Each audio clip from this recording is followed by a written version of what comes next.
Loué soit Jésus-Christ, sa paix soit avec vous. Pour la gloire, la louange du nom de Jésus, précisément, je voudrais vous raconter une histoire, mais une histoire que je n'ai pas lue quelque part ou que l'on m'a racontée, mais mon histoire à moi, que j'ai vécue, une histoire vraie. Cela se passait lorsque j'avais environ 10 ou 12 ans. J'habitais dans le sud de la France, un pays donc très ensoleillé, et l'été nous recevions dans ma famille une famille de cousins de la région parisienne qui venaient passer leur mois de congé chez nous. Dans cette famille de cousins, j'avais 2 petits cousins du même âge que moi à peu près, Michel et Claude. Et l'été, il fait donc tellement chaud que soit nous allons l'après-midi faire la sieste, soit nous partons à la rivière, nous baigner. Et une après-midi, nous sommes partis à la rivière nous baigner. Mais ni mes petits cousins ni moi, nous ne savions nager. Moi qui habitais dans la région, j'avais une bouée gonflable qu'on attachait comme une ceinture à la taille, que je leur ai prêtée. Et pendant que mes petits cousins s'amusaient avec cette bouée, j'ai descendu un peu plus bas le cours de la rivière que j'ai traversé à un gué que je connaissais. Un gué, c'est un passage sous l'eau, comme un pont, qui permet de traverser le lit d'une rivière sans perdre pied. Et voilà que pour revenir sur mes pas, je n'ai pas pris le même chemin.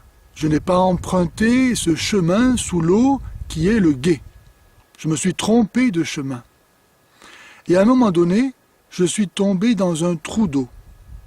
Et comme je ne savais pas nager, je montais, je descendais, je voyais que des bulles. Quand j'arrivais au fond de la rivière, j'appuyais sur mes jambes pour me hisser à la surface.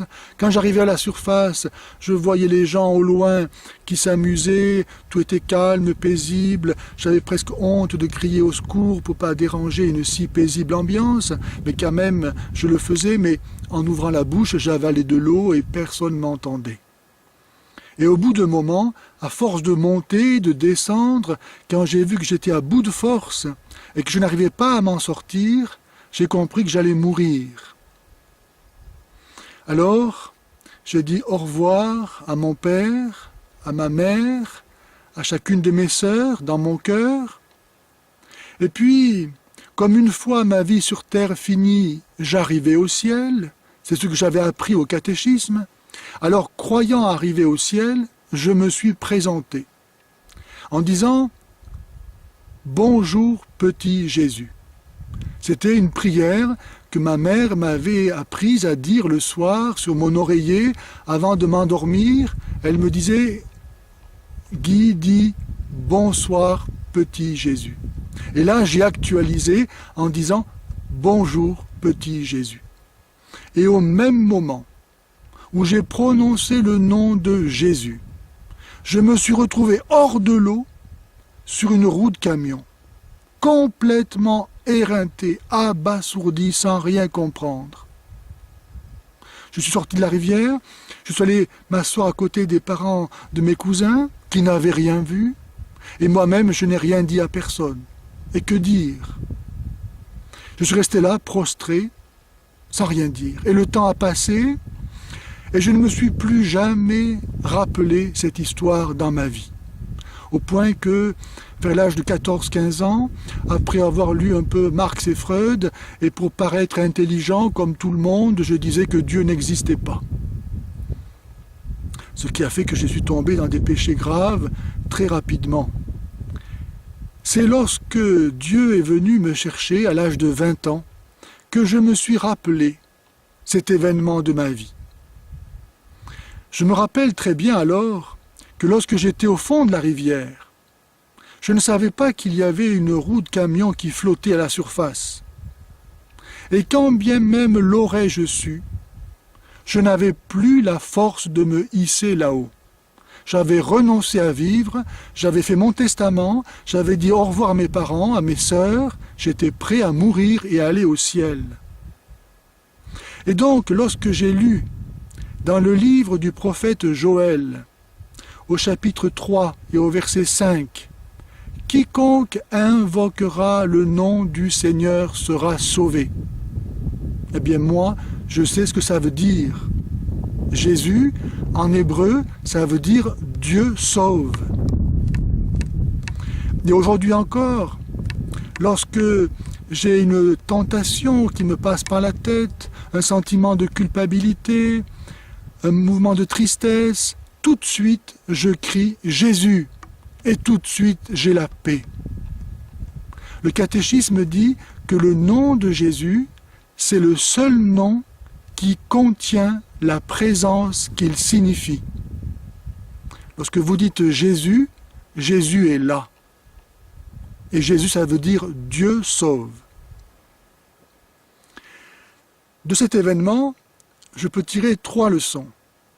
La première, c'est l'importance de vivre en état de grâce. Lorsque je suis mort, lorsque j'ai fait mon testament, je n'ai pas eu peur du tout. Ça s'est fait d'une façon toute naturelle. Cela s'est fait d'une façon toute naturelle. J'ai dit au revoir à mon père, à ma mère, à chacune de mes sœurs, sans aucune terreur. La mort est toute naturelle lorsqu'on n'a pas de péché sur la conscience. C'est pourquoi Jésus dit « Veillez et priez sans cesse, car vous ne connaissez ni le jour ni l'heure. » Donc première leçon, l'importance de vivre sans péché sur sa conscience. Car alors la mort n'est pas un problème. Deuxième leçon, l'importance de l'éducation à la prière. Si ma mère ne m'avait pas appris à invoquer tous les soirs le nom de Jésus, je n'aurais pas pu, à ce moment-là, faire cette petite prière de rien du tout. Bonjour petit Jésus. Et donc je n'aurais pas été sauvé. Et je ne serai pas là en ce moment à vous donner mon témoignage pour que vous aussi, vous puissiez être sauvés en invoquant le nom de Jésus. Saint Pierre, dans les Actes des Apôtres, au chapitre 4 et au verset 12, dit que le nom de Jésus, c'est le seul nom donné aux hommes sous le ciel par lequel nous puissions être sauvés. La troisième leçon, outre donc l'importance de l'éducation à la prière, l'importance du nom de Jésus. La Vierge Marie est apparue à la Salette au XIXe siècle et elle pleurait, parce que les hommes blasphémaient le nom de Jésus. Jésus, comme le dit le catéchisme, et je le répète, c'est le seul nom qui contient la présence qu'il signifie. C'est le nom qui fait trembler les enfers. Vous appelez Jésus, vous invoquez Jésus, et Dieu est là avec sa puissance de salut. Ce n'est pas pour rien que dans le Coran, le nom de Jésus a été transformé en Issa, qui ne veut rien dire en arabe, alors que les chrétiens arabes continuent d'appeler Jésus Yassu, qui veut dire donc Dieu sauve, car l'islam ne veut pas d'un Jésus sauveur. Que le nom de Jésus, qui est le seul nom donné aux hommes par lequel nous puissions être sauvés, soit pour vous aussi votre bouclier, votre refuge et votre joie, maintenant et pour la vie éternelle. Amen.